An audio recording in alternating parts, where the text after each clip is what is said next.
বোমার আঘাতে পবিত্র ভূমির মানুষদের আকাশে উঠে আবার নিচে পড়ে যাওয়ার দৃশ্য দেখে কাঁদছে গোটা বিশ্ব। ইসরায়েলের সব সীমা ছাড়ানো নিষ্ঠুরতার পরও কোনো কার্যকর পদক্ষেপই নিতে পারছে না পুরো আরব বিশ্ব।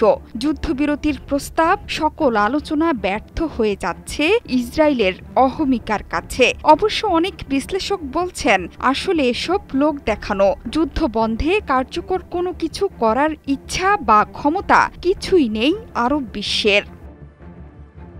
গাজায় কোনো বড় হামলা হলে বা যুদ্ধবিরতি লঙ্ঘন হলে দায়সারা নিন্দা জানিয়ে বিবৃতি দেয়া এখন আরব বিশ্বের রেওয়াজে পরিণত হয়েছে। অথচ দিনে দিনে মৃত্যুপুরীতে পরিণত হচ্ছে গাজা নগরী। ধ্বংসস্তূপে আর কিছুই অবশিষ্ট নেই। প্রিয়জন হারানোর বেদনায় ক্লান্ত মানুষ এই পৃথিবী থেকে নিতে চাইছে না আলো বাতাস। তারাও চলে যেতে চাইছেন প্রিয়জনের কাছে পরপারে। অথচ এই গাজা থেকে মুসলিমদের নির্মূল করতে পারলেই সব স্বপ্ন পূরণ হবে পশ্চিমাদের বন্ধু বেনিয়ামিন নেতানিয়াহুর। পুরো দখলদারিত্ব চালাবেন নেতানিয়াহু আর মার্কিন প্রেসিডেন্ট।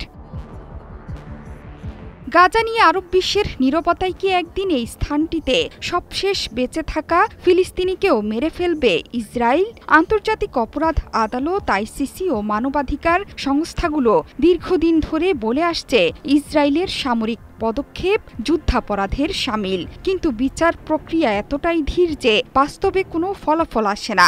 আরব ও মুসলিম দেশগুলো ফিলিস্তিনের পক্ষে কথা বলে, কিন্তু বাস্তবে কার্যকর কোনো পদক্ষেপ নেয় না। কেউ আবার শুধু বিবৃতি দিয়েই দায় সারছে। অথচ এই ইস্যুতে মুসলিম বিশ্বের ঐক্যবদ্ধভাবে শক্ত অবস্থান নেওয়া দরকার। ইরান সহ এর প্রতিরোধ যোদ্ধারা গাজায় নির্বিচারে আগ্রাসন বন্ধে সরব থাকলেও তেহরানকে যুদ্ধের হুমকি দিয়ে রেখেছেন মার্কিন প্রেসিডেন্ট। তারা এখন যুদ্ধ প্রস্তুতিতেই ব্যস্ত।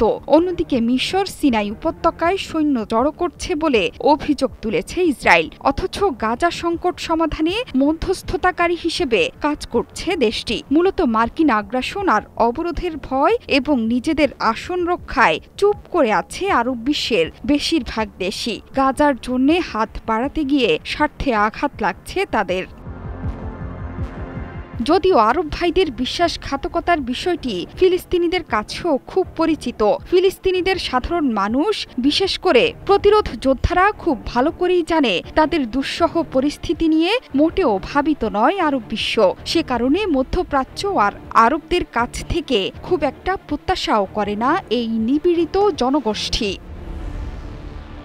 জোহরা চৌধুরী, সেতু, ৭১।